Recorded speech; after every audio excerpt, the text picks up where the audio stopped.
Last week we finished up the first quarter, everyone. Great job. Give yourself a hand. Nice work, nice work. What I'd like you to do is turn back now. If you're in that second quarter, turn back to the end of the first quarter. That would be page 29 in your workbooks. We want to give a warm, loving shout out to our campuses at Silver Creek, Summit, and Palm Desert. Come on, let's welcome them here. Love you guys. Woo! All right. We're looking on page 29. How many of you, by show of hands, would say, I have completed page 29? 3 of you. Nice. Okay. This is very, very important. I want you to look at page 29. I'm going to read through them very succinctly. You see, guys, can we get a camera shot, camera 1, of the blocks? Or is that camera 3? Camera 2? I'm not sure. There we go.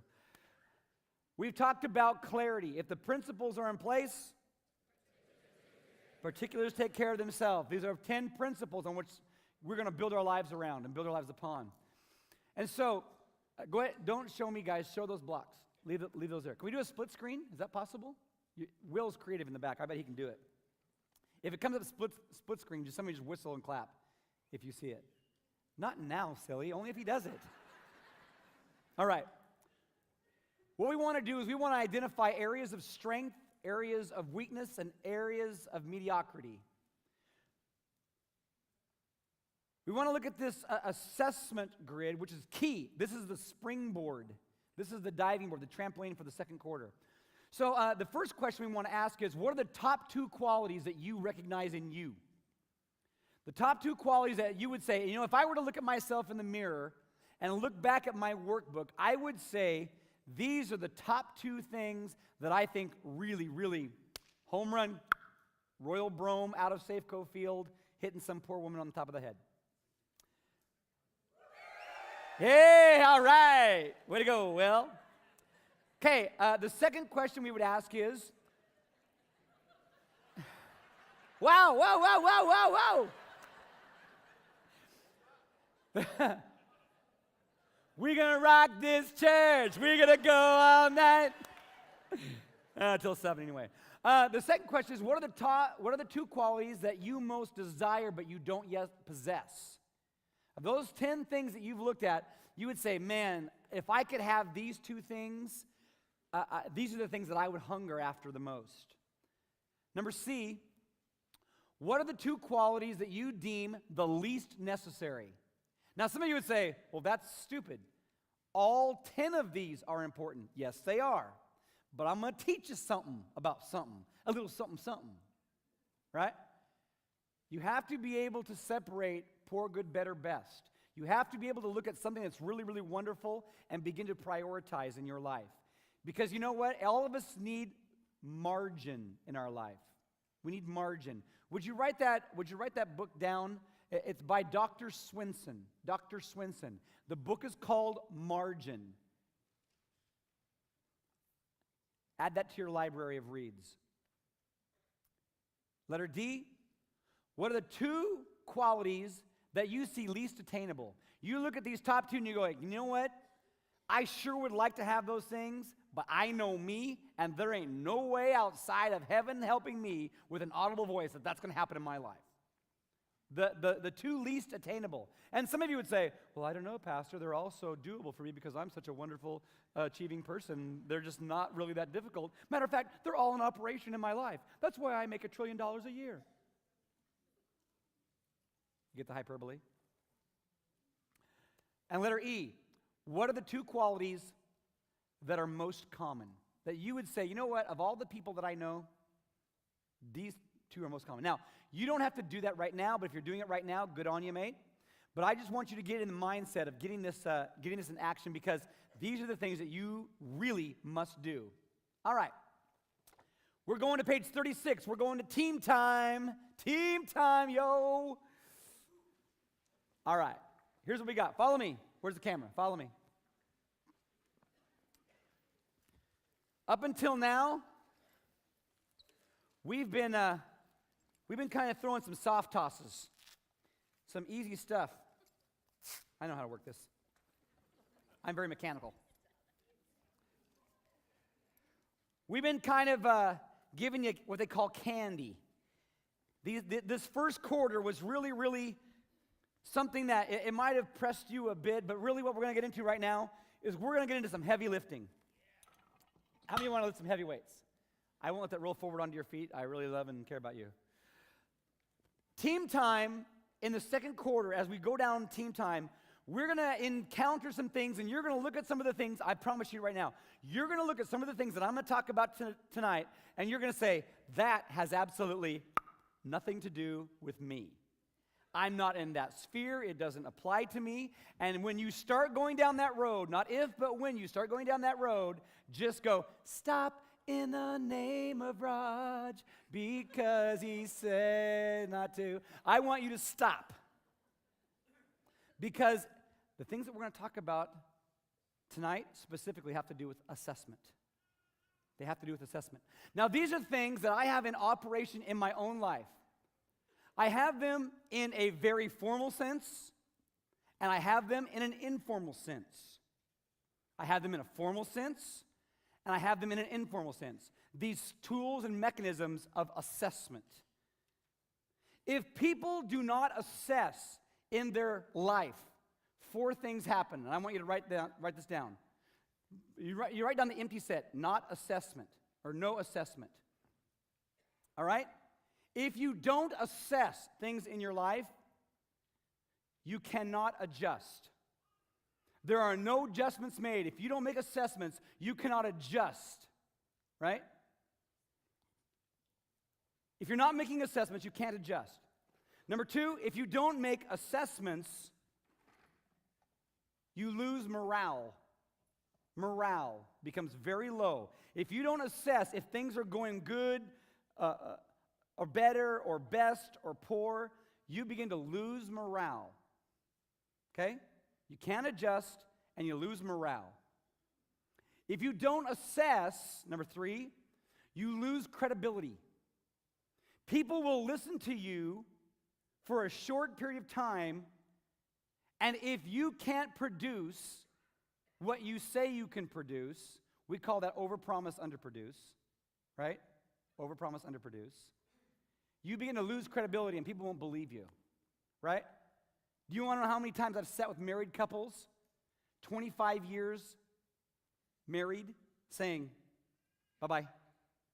You know why? No credibility. You've promised, you've said this, you've not been able to back it up, and I am so done with you. The 4th thing that occurs if you do not assess is you cannot grow. You cannot grow. If you are not a person that makes assessments, you personally will not grow. And let me just tell you, anything that's not growing is dying. Don't know about you, but I don't want to die early. I want to be forever young. I want to live a long time in high quality. And if you don't have a mechanism or a thought in your head in how to assess, then you will be dwarfed. Show people got. You're going to be a dwarf spiritually if you do not assess. Okay? Now, here's what I have you write down around team time, somewhere on your notebook. Like we said, a messed up book is a healthy mind, right? We're going to start heavy lifting tonight. Write this down. Inspect what you expect. Write it down. Inspect what you expect. Inspect what you expect. People respect what you inspect. Inspect what you expect. People respect what you inspect.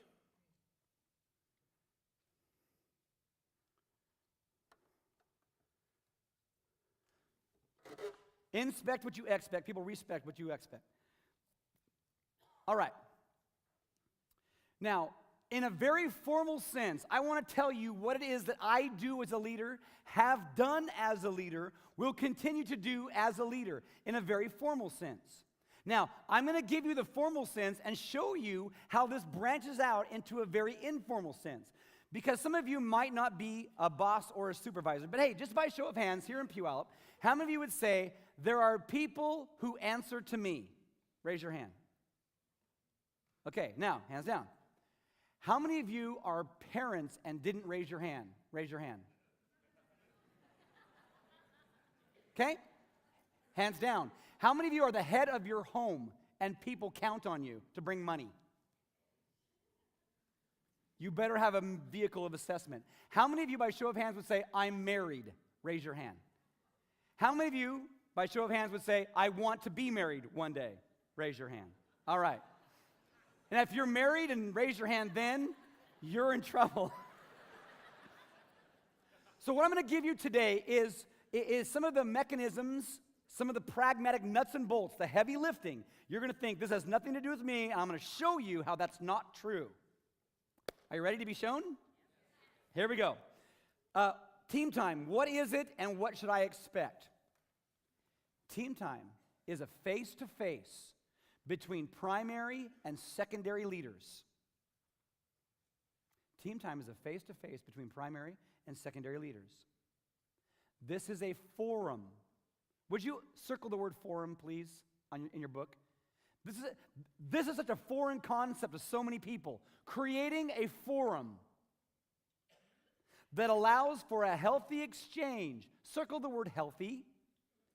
Because many of you will have a forum of exchange, but how many of you know that you're speaking in a known tongue and you shouldn't repeat the words after you leave the room, right? It's not an unknown tongue. Oh, it's a known tongue. And the air is all blue. This is a forum that allows for a healthy exchange of information, ideas, assistance, and assessment. While creating a culture of candor, underline that phrase, creating a culture of candor. Now, some of you would say, what the jack is candor? Go back. We went too fast. All right? I went too fast, so it wasn't your fault, Will. I can throw Will under the bus. Clump, clump. Hear that noise? Clump, clump. That was Will. Clump, clump. We got it? Thumbs up? No? Kinda? Okay, if you didn't get it, ask your neighbor because we're going on. While creating a culture of candor, underline that phrase, creating a culture of candor. Here's what you can expect. If you don't have that culture right now, here's what you can expect. Short-term hesitancy, more one-sided dialogue. Every parent in the world knows what that's like, right? Every parent in the world that has ever had teenagers knows exactly what that's like. Hesitancy. Eventually, there's balanced engagement, more equal exchange. And finally, banter, more primary disciplined listening. You know, one of the greatest forms of communication is not speaking. Listening. Listening skills are in such short supply and demand. But God would have us be great listeners. Now, we're going to pause there, and we're not going to go away from there, because you're still writing, right? Some of you are still writing? Sure? Not? Okay. Write down this verse. Leviticus 14:33 through 40. Go ahead, Will. You can go there, and if we hear a groan, then we'll come back. Okay, Leviticus 14:33 through 40. Around this verse, here's what I want you to write. I want you to write the word contaminated houses. Contaminated houses. How do you spell contaminated? I have no idea. Phonetic. Sound it out. Contaminated houses. That's what I want you to write, and put it in parentheses. Now I'm going to read these few verses, and I want you to listen through the filter of contamination, okay? And I also want you to listen to the filter of inspection, okay? Contamination and inspection, that's the filter. Are you ready? Then the Lord said to Moses and Aaron, when you arrive in Canaan. Now what's Canaan? That's the promised land. How many of you know that God has a promised land for you? How many of you know that you're not there yet? Oh, I'm serious. I am dead serious. Your best life is still before you, and you are not to your promised land. I don't care how old you are. You are not done yet. You're not to the promised land. You have to think very, as a matter of factly, about the fact that God has a promised land for you. Because when you start thinking along the lines that I have a promised land, you start living your life with a different gait in your step and a different posture in your seated capacity. You should start thinking differently because you have a promised land. When you arrive in Canaan, the land that I am giving you as your possession, now listen, look at the pronoun. Look at the pronoun. I may contaminate some of the houses in your land with mildew. The owners of such a house must then go to the priest and say, it appears that my house has some kind of a mildew.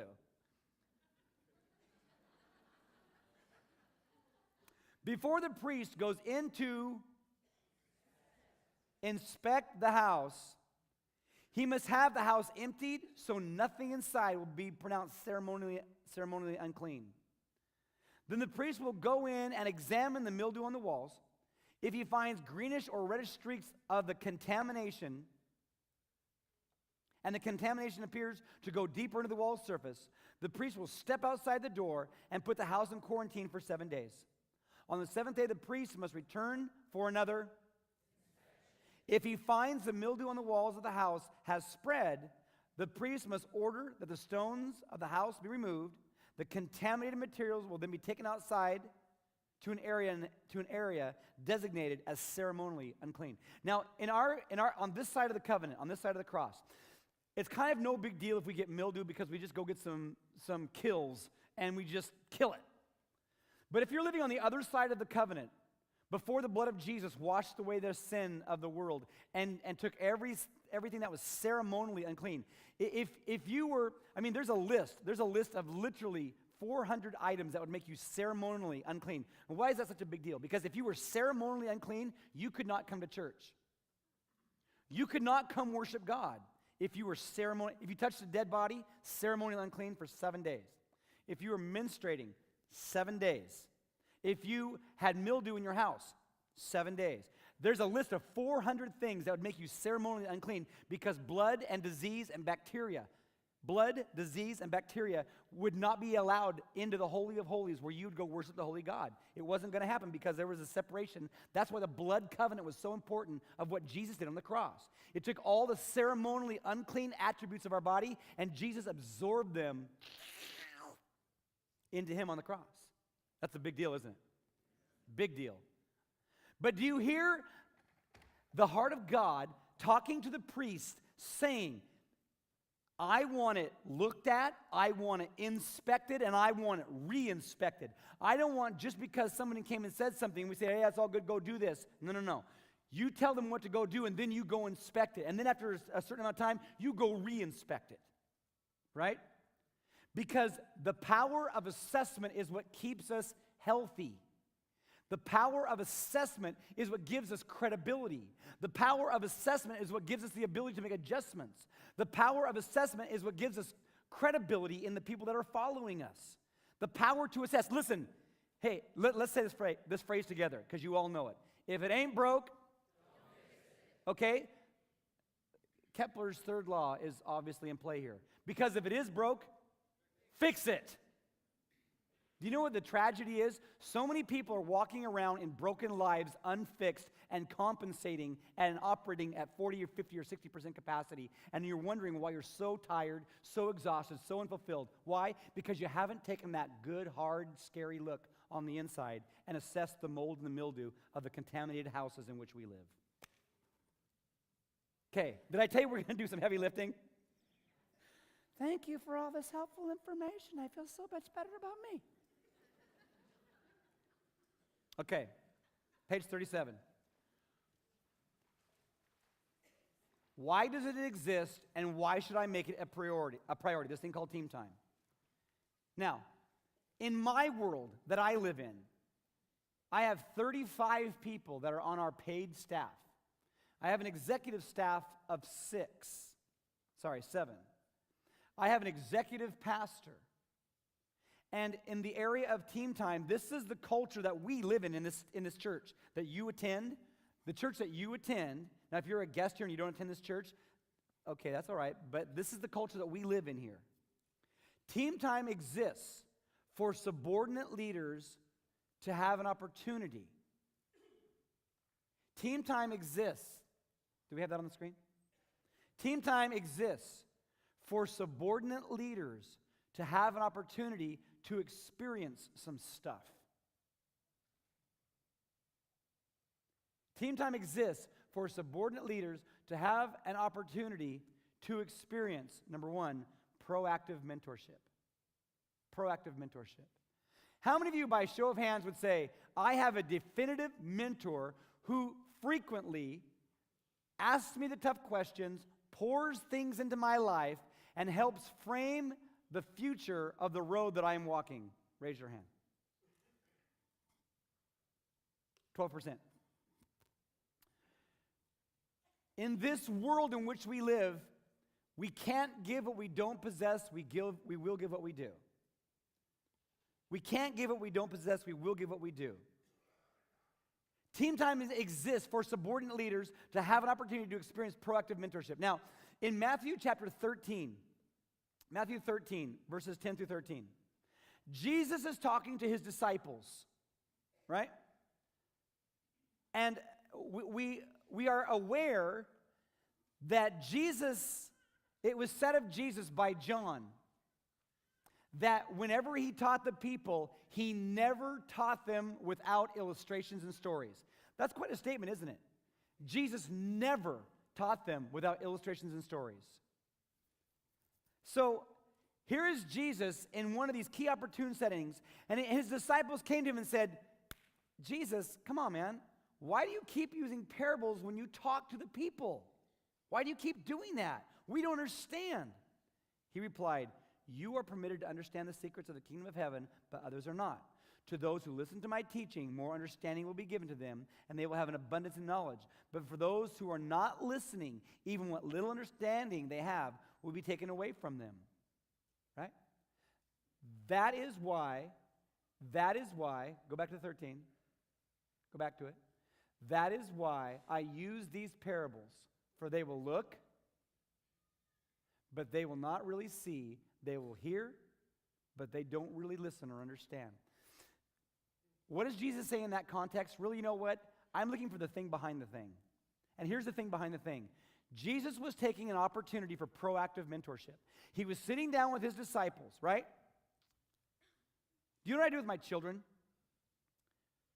Whenever I've made a purchase of a vehicle or a house, whenever we've gone shopping, I'll pull my kids aside and say, now, some of you have said this in a very negative, derogatory way, and I want you to amend that. I would say, hey, Jake, do you realize how long it took me to work, how many hours I had to work for that barbecue we just purchased? He said, no, I have no idea. I said, well, let me just tell you. And I would tell him how many hours I had to work. He's like, wow. And the calculation starts going on in his head. I didn't wait until he was 15. I started when he was 6. You had to work how many hours, Daddy? Yeah. I said, Jake, how many hours did you play Nintendo today? Oh, 4. See, I had to work that many hours doing my job so that we could buy that barbecue. Wow, really, Dad? In that proactive fashion, pulling my children aside in an informal way of assessment is very purposeful and proactive, because as a leader, we must be able to explain what we are doing while we are doing it. Did you catch that? We must be able to explain what we are doing while we are doing it. Now, everyone who works in the labor field understands journeyman and apprentice, right? If you're a painter, or if you're a plumber, or if you're an electrician, you have journeyman and you have apprentice. People that have been doing it a long time are journeymen. People that are just newbies and make all kinds of mistakes and cost the company money, they're apprentices. And if you want them to stop costing the company money and start making the company money, guess what you do? You explain what you're doing it and why you're doing it. It's what Jesus modeled. It's what I modeled for my executive staff.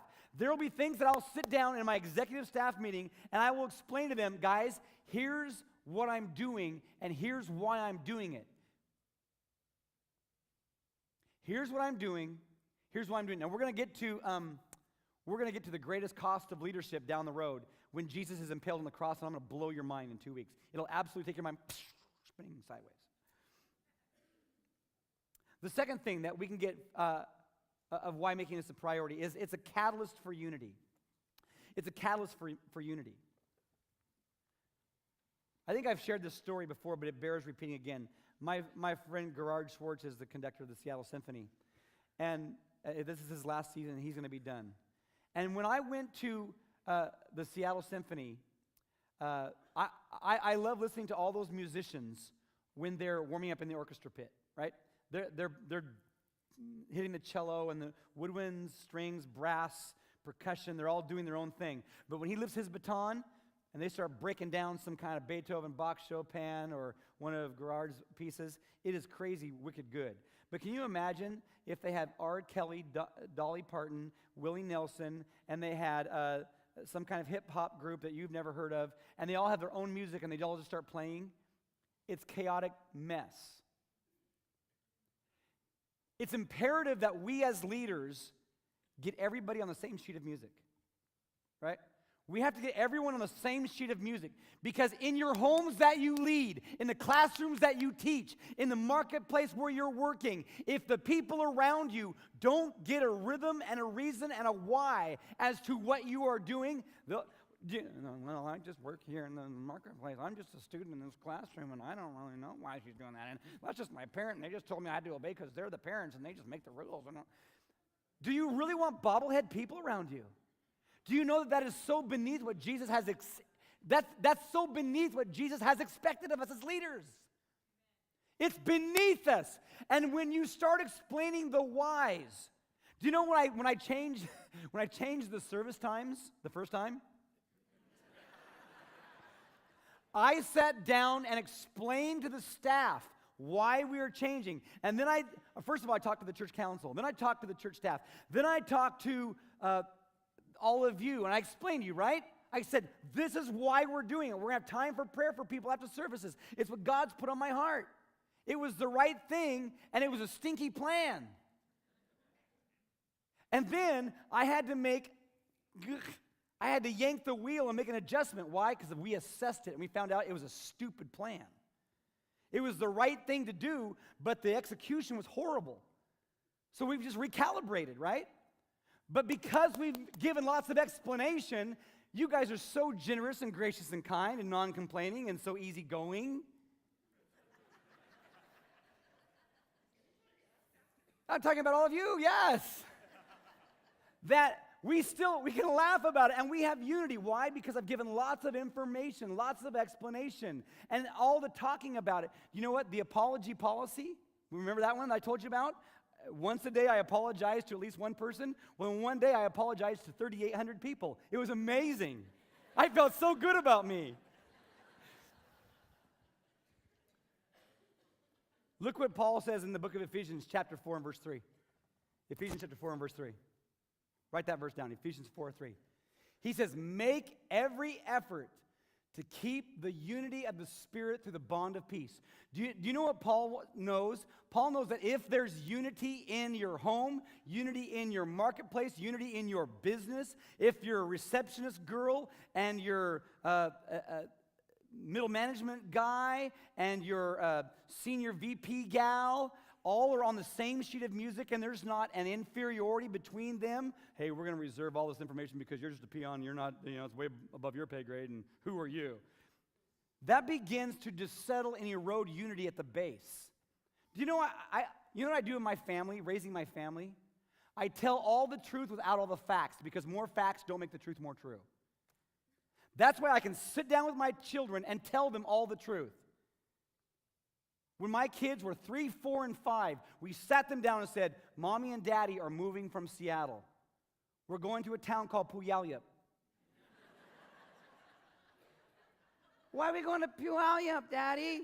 Well, I didn't sit down and tell them that I had just blown the church to Kingdom Come, and I had lost all my credibility, and I was a scoundrel and a rat to a whole bunch of people because I was a bully and a tyrant and a rancher, not a shepherd. Those were all the facts, and they were facts.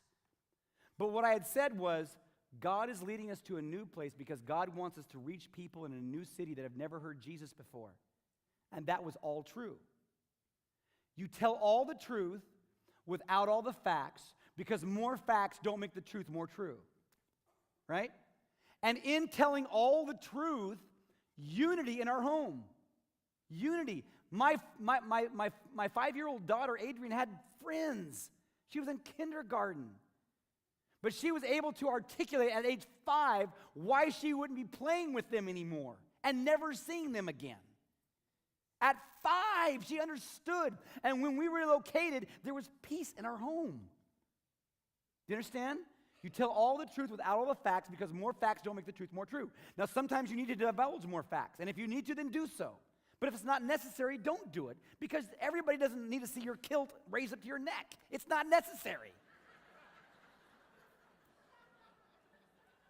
Number 3, here's why we make it a priority as well. Are we all right?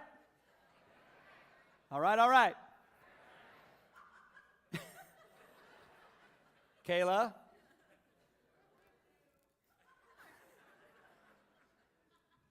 Here's the third reason. Keeping short accounts.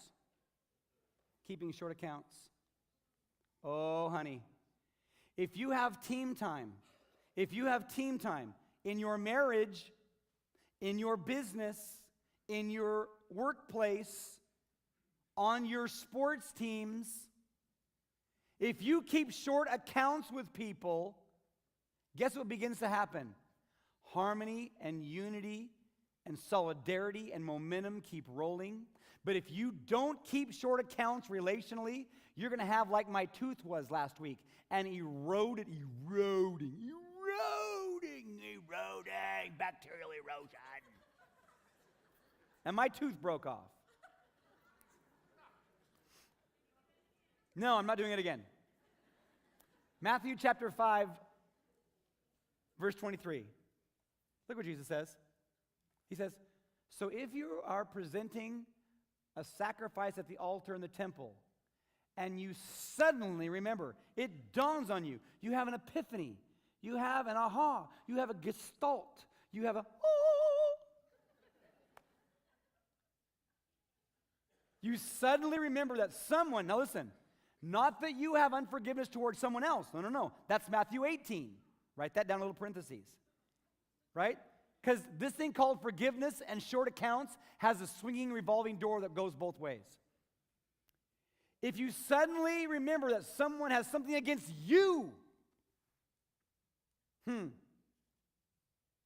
leave your sacrifice there at the altar, go and be reconciled with that person, and then come and offer your sacrifice to God. Ooh, what about that one? If you think someone is bent at you and you did it and you know you're guilty, Jesus says, don't even bring your offering to the temple until you make an attempt to go make it right. What does that mean? Keeping short accounts. Why is that so important? Because if you keep short accounts, there is unity and momentum for you personally in your life. That's what's in it for you.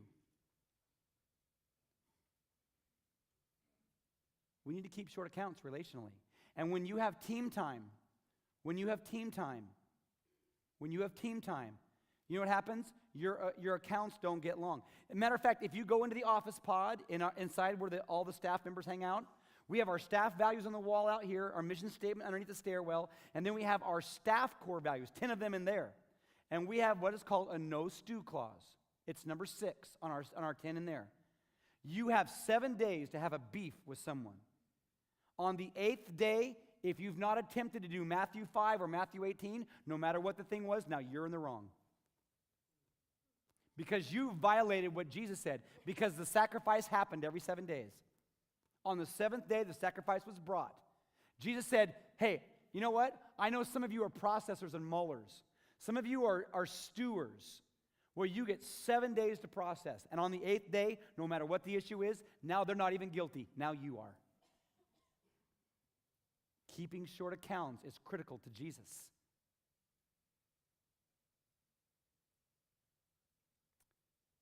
Look at the next bullet. Team time preempts a sense of distance between primary leader and those whom he or she leads. Team time preempts. It gets in the way of, it interferes with that distance. Don't you hate that with God, when you get that with God? Because you know the same thing works vertically, right? That's how we get distance from God. When we have this bacterial decay called sin storing up in our life, it creates a distance. In your relationships, in the workplace, the people that you lead, if you have a sense of distance in those people, it's because there's unconfessed issues that have not been resolved. It's a suspended cord that doesn't resolve. The second bullet. Team time establishes healthy timelines of communication. Healthy timelines. Healthy timelines are so important when you're communicating matters of the heart and matters of the head. Matters of the heart and matters of the head. How many of you, by show of hands, would say, I'm more of a analytical, structural, linear thinker? That's you. Raise your hand. Okay? How many of you would say, by show of hand, you know what? I wear my heart on my sleeve. I'm just an emotional person. That's where I'm at. No secrets, no mysteries. That's a game. Come on, raise your hand. Okay. In matters of the heart and matters of the head, if you have something, some mechanism, we call it team time in this church, in my home, in our sphere, it helps healthy lines of communication. Because here's what I know. There are 35 people on my paid staff, and I know that at least 6 of them are pissed at me, right? I know at least 6. Minimum. Do you know why I know that? Because they're human, and so am I. They've got 7 days. Now, if I think someone is bent toward me, I've got 7 days, right? But keeping those healthy lines of communication, whether you're a very contemplative person or whether you're more of an emotional bent, the communication lines must stay open. I went to the hospital a couple days ago, and there was a guy there, literally, that had arterial sclerosis in his left ventricle.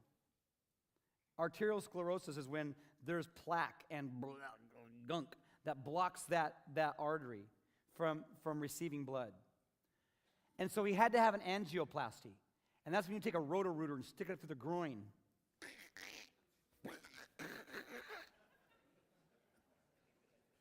And you clean that thing out, and so blood can flow. Because how many of you know that blood getting to your heart is a pretty important thing?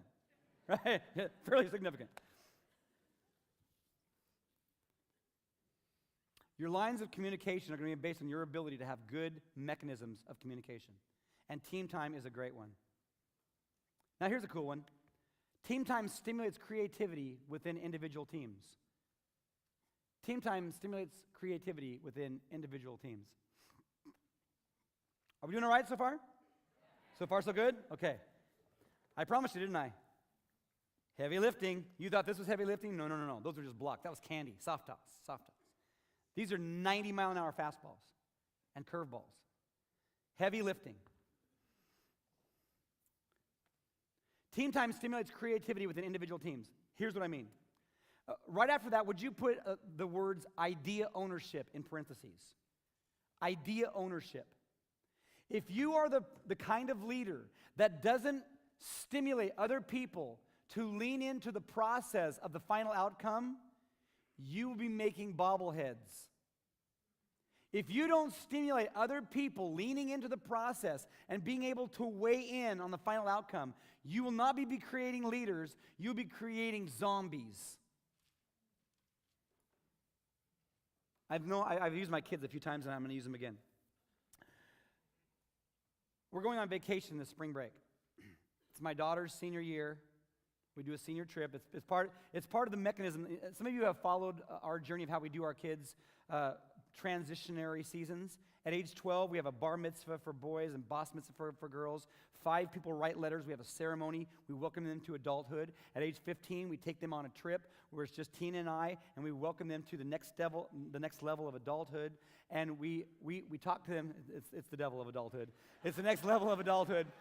And at age 15, we talk to them more about their sexuality, more about the cost of being a disciple of Christ and what that means being a servant leader. That's their 15-year-old trip. And then their 18-year-old trip is a trip where we now stop being their coaches and start being more their comrades.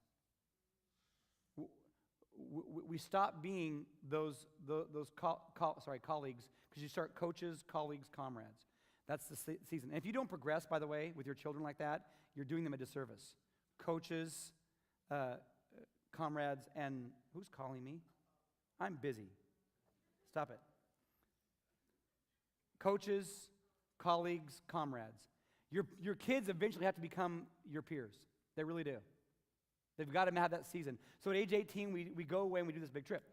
So all of you know that the economy has been tight, right? You've experienced what that pinch feels like. We're no different. And so we sat down with our kids and said, okay, and we have a thing called, all you men's fraternity guys wave at me, right? You know what I'm talking about? When I talk about the fun fund, right? Remember the fun fund I was talking about? We have a thing called Fun Fund where we stash money away and we save money for these strategic times in our kids' life. And so we've been saving. We've been saving for, a couple years now for Brittany's senior trip. And so I sat down with my kids and said, okay, we can do one of three things. Do you want to do this? I don't know. Okay, how about this? Yeah, that's kind of appealing. Well, how about this one? Yeah, I think so, but I think I might like the first one even better now that I've thought about it. We've sat down with our kids and we've let them weigh in on the experience. And do you know why that's so good? Because if it soars, it's a we thing. And if it sours, it's still a we thing. You get it? Because they had idea ownership. It's now not just daddy pinning his ears back and having his incisors showing and saliva flying and just running, with his hair on fire that he has left to go do something fun for the sake of the kids. How many of you have ever had a disastrous trip like that? For the sake of the kids, we're going to drive to Yellowstone. Can you say hell? Diablo. My father is Diablo. Okay, how does this thing work? How does this thing work? This is an important component of team time because I want to talk to you now. I want to kind of share with you kind of nuts and bolts. I gave you some of the philosophy. Now I want to give you some pragmatics, okay? Nuts and bolts. Okay, when I sit down and do team time with people that I lead, here are the 4 P's that I look for. I will make an inquiry about people, process, projects, and problems. That's what I do. I will make an inquiry about people, process, projects, and problems. So when I sit down with Yoel and I say, okay, Yoel, hey, we'll go to lunch. And this is the formal setting because I'm his direct report. And I'll say, Yoel, hey, tell me about some of the people that you're ministering to in your life right now. What are they like? Or who are they? First of all, because Yoel, you know a lot more people than I do. Give me some new names of people that I don't know. And Yoel will tell me some names of people that he's engaging with. Now, why is that so important? Because when I ask Yoel the new people that he's met, he better have been meeting new people because he knows team time is coming, right? I got to meet some new people because I got to feed Roger some names. So he's feeding me these names of the who. So right above where it says people, write the word who. Where it says people, write the word who. And then I'll say, well, Yoel, hey, what are you doing with these people? How's it working with them? How are you engaging with them? How are you meeting these people? Write the word how. And then I'll say, well, okay, Yoel, what are some of the projects? What are some of the things you're doing with these people to help disciple them and funnel them and get them connected to the family of God at Foursquare Church? Because we don't want them falling through the cracks. What are some of the creative things we're coming up with that are new, that are on the cutting edge? What are the creative things? Write the what. And then I ask this, hey, Yoel, what are some of the problems you're facing in your current responsibility workload? What are some of the things that you're facing that are just weighty and hard for you? Right? The where. Where are the problems? Do you know when I sit down with my primary leaders and I engage in this kind of dialogue, do you know what happens? They know that I care about them as people. I see them as jewels rather than tools. Do you understand why that's so important? You've got to see people as jewels of God rather than tools to accomplish your vision. Because if you start seeing people as a tool, they'll think you're a tool. But listen, if you see people as a jewel, you know what happens? They're gonna radiate and shine. They're gonna be amazing. Now, the secondary leader. Now, that's what I do when we sit down. The secondary leader will come prepared. Okay, come prepared with one observation and one question for the primary leader. So if you're leading a small group, right?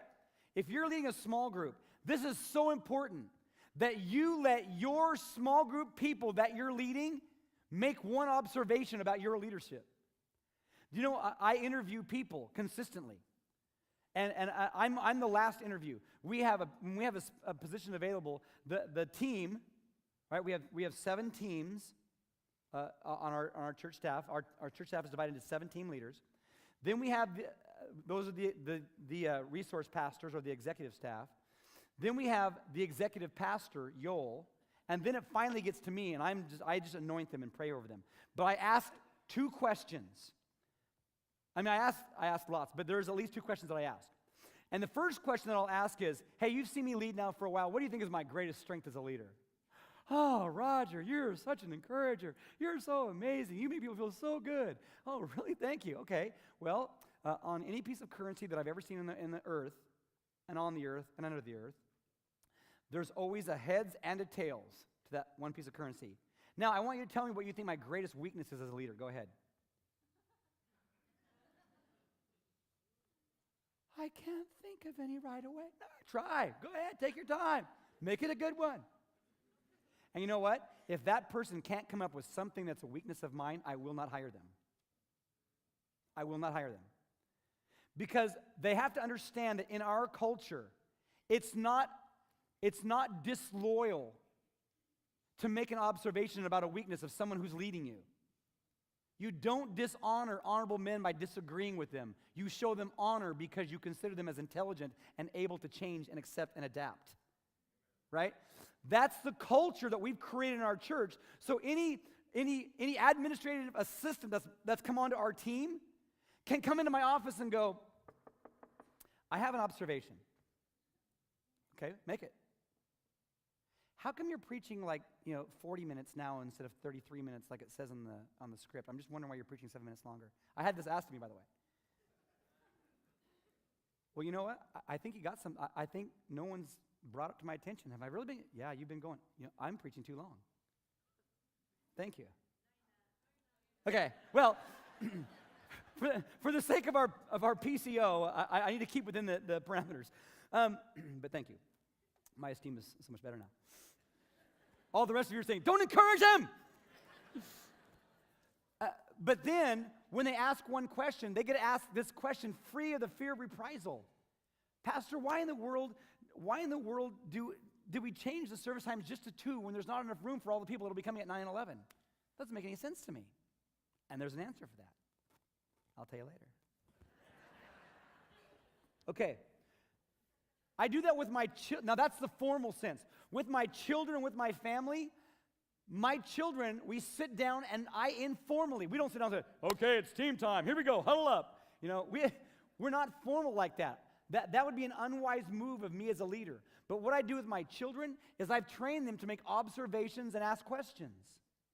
I want my children to have the skill set to be able to observe and to be able to have the confidence to declare something that they're making an observation of. You know why? Because I don't want to go over the side of a cliff raising my kids. Because I'm not who I think I am to them. I am who they think I am to them. You follow me? Every leader is not who they think they are. And every leader is guilty of that. Every leader is guilty of thinking of who they are to the person that they lead. And they're not that person. They are who that person thinks they are. And that's the real them to them. Yes. I am not who I think I am to you. I am, in fact, who you think I am to you. I am not who I think I am to you. You're so lucky to have me as a boss. I'm the most wonderful, generous boss in the whole world. Yeah, and you're also a jerk. In some areas. Not very many, but a few. Do you want to know what they are, Raj? Yeah, I really want to know. Do you know why I want to know? because I don't want to be a jerk. And I'm okay. I got my big boy pants on. I can handle that. That's what all leaders should be like. And I'm not there yet, but I'm growing. Now, I believe this, that no one leader should have more than 5 members per team. You should not be having team time with more than 5 people at one time.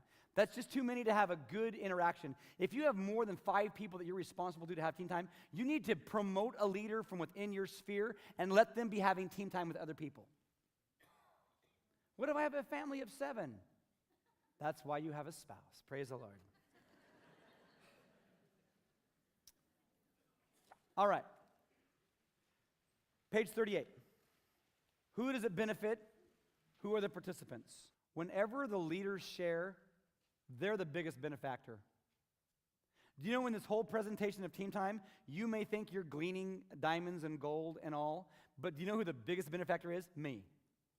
Because the more I teach it and the more I study it, the more I rehearse it, the more I go over it, the more refined it becomes in me, and then the more I make this be part of me, and I become the greatest benefactor. You know what? So many times people just sell themselves way too short of what they have to contribute. And whenever the secondary leader makes observations, it requires an attentive discipline. If you create an atmosphere of team time, what you're doing to your people that you lead, the people that you lead in your small group, in your home group, in your workplace, in your home, in your dorm room, in your boardroom, wherever you lead people, and if you give a culture of candor, right? We underlined that phrase. If you give a culture of candor, it requires people to start paying attention, right? Have you ever been told that by a teacher? Pay attention. It's easy to like start tuning people out, right? But when people know that they're going to be put on point to make an observation about something that you're doing in your leadership, oh baby, they're paying attention.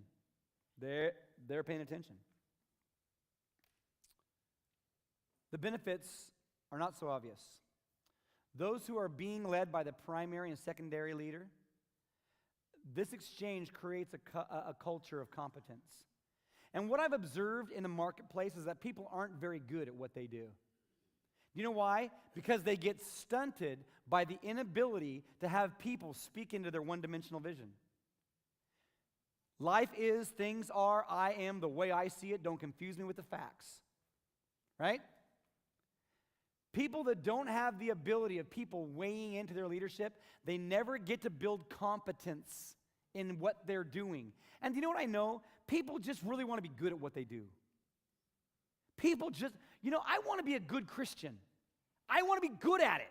I don't want to be adequate. I don't want to be better than some. I don't want to be better than, I want to be the best. I want to be the best Christian that I can possibly, I don't have to be better than you. I just have to be the best me I can be. I don't want to be better than the pastor down the street. I just want to be the best pastor I can be. I want to be good at it. And the way we're good at it is by creating a culture of candor where people can just shed light on things, free of the fear of reprisal. Where does it take place, and where will this take my team? / small groups, / family, / business, / PTA group, / bowling team. Where will it take me? The participants can include anyone within a sphere of influence of the primary leader. These would include both paid and unpaid leaders. Now, in my world, I do team time with paid and unpaid people. In your sphere of influence, you should be just okay to let other people engage with you. Do you recognize, hey, listen, this church in members is about 5,000 to 6,000 people. Do you realize that I stand at the front door every single weekend? Have you noticed that? That is completely on purpose. It makes me vulnerable. There's a big bullseye on me. I get whacked out things that are way out in left field, but it's okay.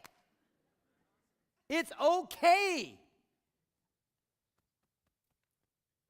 We need to be able to have that sphere of approachability from people that are in our Us 4 and No More club and the people that are outside of it.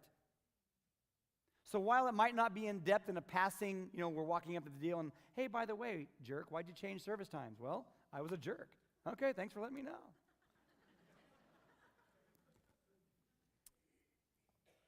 Now, going back to that bullet of sensitivity and subject matter, where does it take place? We'll go back to that sensitivity and subject matter slide.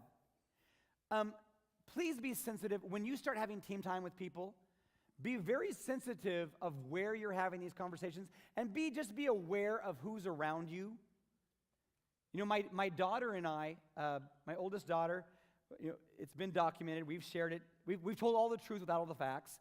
But she's moved out and moved back in twice in the last 4 months, and we've been going through a tough stretch at our home. But it's okay. This is normal stuff for 19-year-old kids to go through. And hey, inspect what you expect, right? And so when she moved back in, I said, okay, here's a couple deals, sweetie pie. I'm gonna be asking you questions. And it got to be a little bit tense, and there was someone else that was a guest that was just kind of hanging out. I said, Lance, could you please go downstairs? Could you go watch TV downstairs? Because my daughter and I are gonna have a fierce conversation.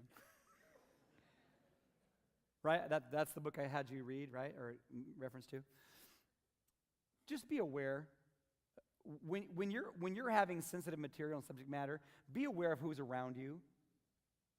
Just be mindful of that. You need to be sensitive to people that are in your sphere and space. Now, where will this take my team? I promise you this. Team time will take you to new heights of efficiency, unity, and competency. You're going to see this happen in your world. Team time will take you here. It will take you here. You're going to be more efficient. You're going to have more unity, and you're going to have more competency, not only in you, but the people that are following you. If you don't have a mechanism of assessment, you know what? You're going to lose morale, you're going to lose momentum, you're not going to be credible, and you're not going to grow. It's just not going to happen. You have some kind of mechanism of transparency. Hey, write this down somewhere at the bottom of the page, would you? The more light, the more right. That's a phrase we throw around at our house and in my sphere. The more light, the more right. We just want to keep everything in the light. The more light, the more right. I'm not afraid of the light. I want the light. How many of you know the light can be embarrassing if you're doing things that you shouldn't be doing? That's why most sin happens in the dark. Does that make sense? And unfortunately, we keep our sin in the dark, don't we? Okay, when should it occur and when should it conclude? Now, if you're constructing a formal mechanism of team time should occur at the most once a week. Sometimes you can over-inundate the people that you're leading with too much. Hey, I don't want to drink out of a fire hose, bro. Just give me a garden hose. You know what I'm saying? So no more than once a week, but at least once in every 2 weeks. The people in your team should be able to have some kind of candor and banter and dialogue at least once every 2 weeks. If you've gone, listen to this, here's a cool little litmus test for you. If you've gone more than 2 weeks without any kind of assessment in your business, your marriage, or your family, you're probably having some severe blind spots that are about ready to cave in around you. I promise. Hey, that stuff's lurking out there. You got to floss, you got to brush, you got to go get oral hygiene. Because if you don't, your teeth will break. Now, what I believe is that team time is best lived in trimesters. If you're in a formal mechanism, trimesters. A 3-month break is healthy for all small group leaders and participants. This principle applies to one-on-one mentoring as well. The reason why people don't take on mentoring is because they see no light at the end of the tunnel. The reason why many people don't go into a small group is they see this door closing behind them with no way out. It's a small group that won't die. It's a purgatory of small group. Do you know what? All groups and systemology should have a definitive beginning and should have a definitive end. And then a restart. That keeps it healthy. It's okay. You know, for the summer, we don't have a church council meeting for the summer. We just don't have a business meeting. It's good to have a break and then come back and re-engage and start the business again.